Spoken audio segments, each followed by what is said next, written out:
Oi pessoal, tudo bem? Bom, hoje é 18 de abril, Dia Nacional do Livro Infantil, em homenagem a Monteiro Lobato, que nasceu nessa data, só que lá em 1882. Então, como leitora que deu início ao seu hábito lá na infância, porque felizmente teve alguém que leu pra mim um livro infantil, e eu não poderia deixar que essa data passasse em branco, ok? Então vamos lá. Antes de falar dos livros específicos que eu gostaria de apresentar para vocês, eu queria mostrar o primeiro livro do qual eu me lembro de ter lido e relido e trilido e quadrilido e lido infinitas vezes, decorando algumas passagens. Ele tá bem velhinho e fuçando as coisas aqui eu acabei encontrando. Foi esse aqui, O Menino do Dedo Verde, do Maurice Druon. Tem até uma anotação aqui na frente, Nayara Nascimento Rego, 11 anos. E eu lembro que eu lia esse livro assim compulsivamente, eu adorava a história, eu achava encantadora. É a história de Tisto ou Tistu, um menino que nasceu numa casa perfeita, numa família perfeita, era um menino perfeito. E aos poucos ele vai descobrindo o mundo que existe fora daquela casa perfeita. Ele tem uma relação muito interessante com Bigode, que é o jardineiro da casa dele. Bigode tem o dedo verde e apresenta a Tisto o fato de que ele também tem o dedo verde, se eu não me engano é o polegar verde. Quando ele colocava na terra, as plantas brotavam, né, surpreendentemente. É uma história bem bacana, é bem simples, claro, é um livro, né, para criança, mas assim, tem sutilezas, tem detalhes muito interessantes nisso aqui. É um livro que apresenta a morte de uma forma muito sutil, muito delicada e muito natural também, que é uma coisa interessante, porque muitas vezes ou se apresenta, assim, a apresentação da morte para crianças vai de um extremo a outro. Ou se apresenta de uma forma crua demais, digamos assim, quase uma forma adulta, ou se apresenta de uma forma muito romantizada, muito envolta em névoas e quase incompreensível, digamos, né? Na tentativa de tornar mais simples uma coisa que é muito complexa, você quase que não apresenta de fato, você transforma numa outra coisa. Aqui não, a apresentação do Maurice Druon foi muito interessante, esse livro é muito bacana e até hoje eu tenho vontade de relê-lo, acho que eu vou fazer isso em breve. Mas hoje eu vim apresentar 4 livros para vocês, que uma editora parceira muito gentilmente enviou. E como hoje é a data de nascimento do Monteiro Lobato, Dia Nacional do Livro Infantil, nada mais coerente do que apresentar livros do Monteiro Lobato. E os livros são esse aqui. Eu vou começar pela coleção Pirlim Pim Pim, que é muito bacana. São 3 livros que compõem a coleção. Eu já mostrei no Balaio de Gato. Vou mostrar melhor do que trata esses 3 livros. Como eu falei, são 3 livrinhos. As Jabuticabas, As Formigas Ruivas e O Medo. Cada livro desse, assim, a coleção Pirlim Pim Pim é formada por excertos, por trechos das Reinações de Narizinho. Então são histórias bem curtinhas. Até eu tive a impressão quando eu acabei de ler de que estava faltando alguma coisa, que eu queria mais daquela história. Mas como é explicado aqui na coleção, são trechos retirados, são recortes da coleção As Reinações de Narizinho. Então é realmente só para dar mesmo um gostinho, deixar água na boca para que a criança e quem estiver lendo para ela também, ou lendo com ela, queira saber um pouco mais das histórias. Eu comecei a leitura por As Jabuticabas, que é uma historinha, como você vê aqui, como vocês veem aqui, que fala da Narizinho e da Emília, né? Mais especificamente Narizinho se deliciando num pé de jabuticaba e o que ela encontra nessas jabuticabas e a relação também, assim, as lições que Emília traz para ela a partir desse encontro, desse choque que a Narizinho vai ter. É outra história que fala também de morte de uma forma muito sutil, mas não tão romantizada. Eu achei muito interessante isso na literatura de Monteiro Lobato. Claro, eu li quando era criança, não lembrava muita coisa, assim, não lembrava mais qual era o ritmo de narrativa, o estilo de narrativa dele. Foi muito bom ter esse reencontro agora, porque Monteiro Lobato fala para crianças, mas não infantilizando as crianças. Ele fala de uma forma mais direta, assim. Ele entende que a linguagem tem que ser mais simples, que a linguagem tem que ser mais um pouco mais objetiva, um pouco mais concreta, embora fantasiosa em alguns momentos, mas ele não infantiliza aquela criança, ele não toma a criança como um ser em processo que não vai entender muita coisa e, portanto, você tem que tornar o conteúdo praticamente imbecil, digamos assim. É muito bacana. E aí outros personagens vão aparecendo, né? O Rabicó, o Pedrinho, a tia Anastácia, a Dona Benta, vão aparecendo pontualmente nessas histórias. Então é um livro bem curtinho, como vocês podem ver. Cada livro desses tem ilustração de um artista diferente. Esse aqui é do Roberto Weigan, acho que é assim que se fala o nome dele. E as ilustrações são lindas, né? Me lembrou aqueles quadros de Tarsila do Amaral. Ilustrações muito bonitas. E as ilustrações dos 3 livros, apesar dos estilos diferentes, elas são bem bacanas porque elas não são muito abstratas. Então a criança pode acompanhar a leitura e as imagens. As imagens comunicam bastante e acabam adicionando conteúdo à história. Isso é bem bacana. O segundo livro foi As Formigas Ruivas.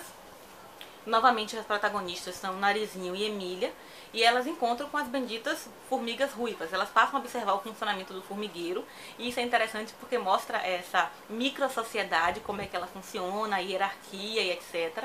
E Narizinho e Emília, você também presencia, assim, você também observa a relação entre Narizinho e Emília, entre Narizinho e sua boneca. Essa boneca que é toda espiritada, independente, que é quase humana, né? E tal. Esse livro eu já gostei mais do que a Jabuticabas, ele é mais a história é mais elaborada. Também fala de morte, e fala de sociedade, e fala de relacionamento. É um livro bem interessante, ele é um pouquinho mais grosso do que o outro. Tem ilustrações de Tatiana Paiva. Vou mostrar pra vocês qual é o estilo. Esse aqui já parece lapiseira, desenho de lapiseira. Bem bonito, bem colorido. Também as imagens comunicam bastante. Olha que bacana, que bonito isso. Excelente. E o terceiro livro da coleção Pirlim foi O Medo, que já é mais grossinho do que os 2 anteriores. Aqui os personagens principais são Pedrinho e o Saci. Foi o livro que eu mais gostei da coleção, em todos os sentidos. A capa dele e a cor é o mais bonito. A temática dele, o medo, é a mais interessante. A história foi a mais redondinha, a mais fechada, a mais rica, na minha opinião, e a mais interessante para crianças em si. As ilustrações também achei as mais lindas, são da Fabiana Salomão. São lindas. Olha, gente, que lindo.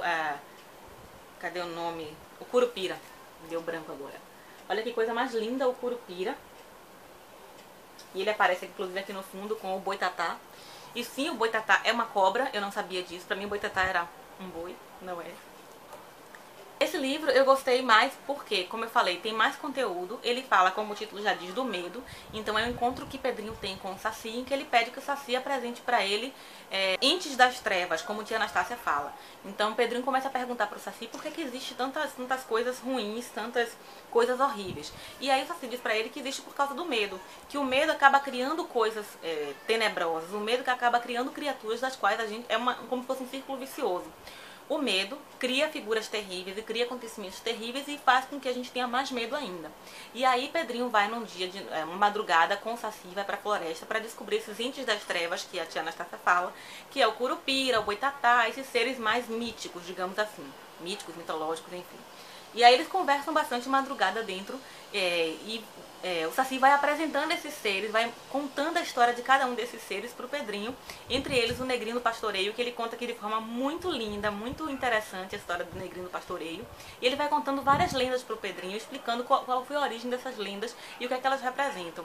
Eu achei esse livro lindo, muito bacana para se trabalhar com criança, se você é professor, se você é pai, é mãe, ou se você simplesmente conhece uma criança e gostaria de desenvolver o hábito da leitura nela.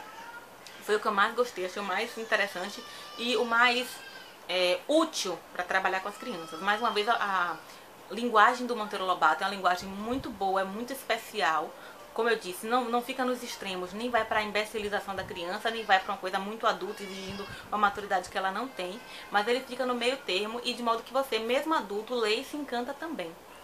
E o quarto, último livro, não menos importante de forma alguma, é esse aqui, O Garimpeiro do Rio das Garças, que de longe é um dos livros mais bonitos que eu já vi, né, nessa editoração aqui. É um livro que Monteiro Lobato publicou em 1924. De lá pra cá não teve muitas reedições. Ele voltou agora pela editora Globo, né, pelo selo Globinho.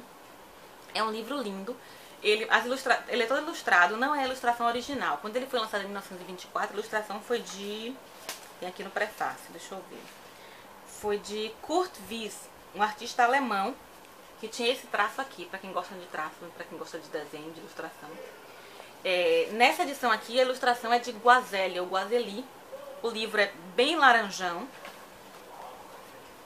com esses desenhos em estilo carvão. Parece desenho de cordel, né? Não sei, achei semelhante. Não entendo muito de ilustração, mas enfim. Deixa eu ver mais umas coisas interessantes aqui. Aqui também as ilustrações comunicam bastante. E o garimpeiro do Rio das Garças fala de quê? Fala da história de João Nariz, que é um garimpeiro, e seu cachorro Jolie.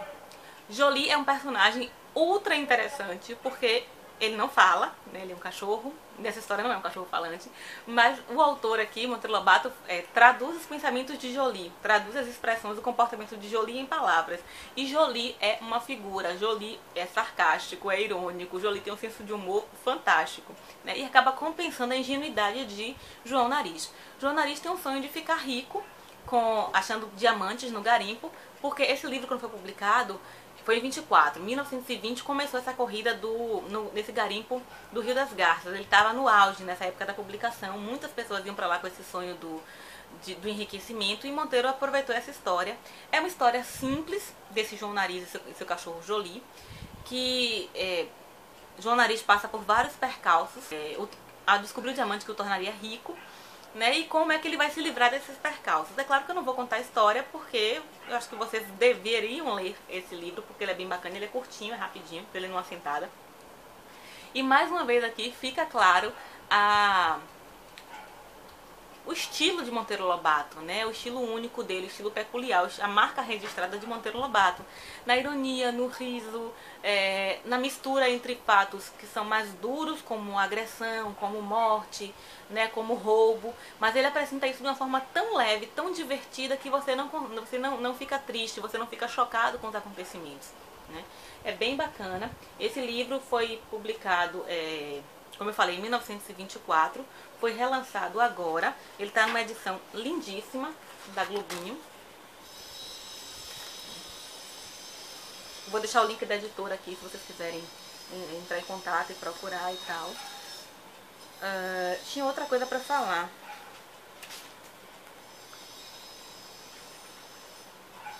Acho que é isso.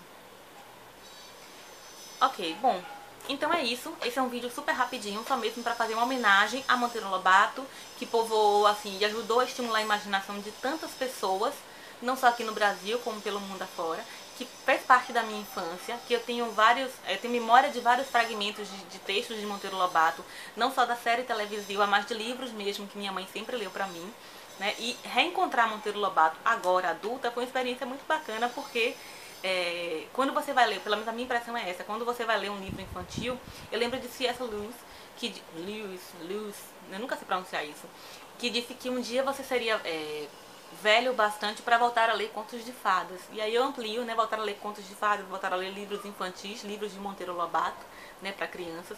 E é uma experiência muito interessante, porque você, mesmo quando você vai ler um livro de fantasia, né, uma época de fantasia, você precisa se despir um pouco daquele senso de coerência concreto que você tem no mundo real, onde as coisas precisam fazer sentido, né, com base na realidade, do que é plausível, do que é possível. Você se despe desse senso e veste um outro senso, que é o senso da plausibilidade dentro daquele mundo de fantasia.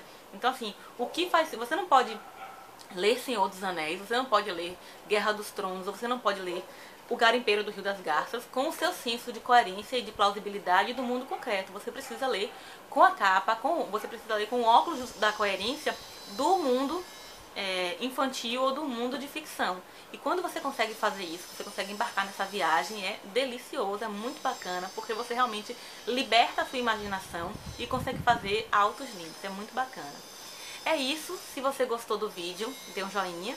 Se ainda não é inscrito no canal, se inscreva, veja os outros vídeos, deixe isso aqui, seu comentário, sugestão.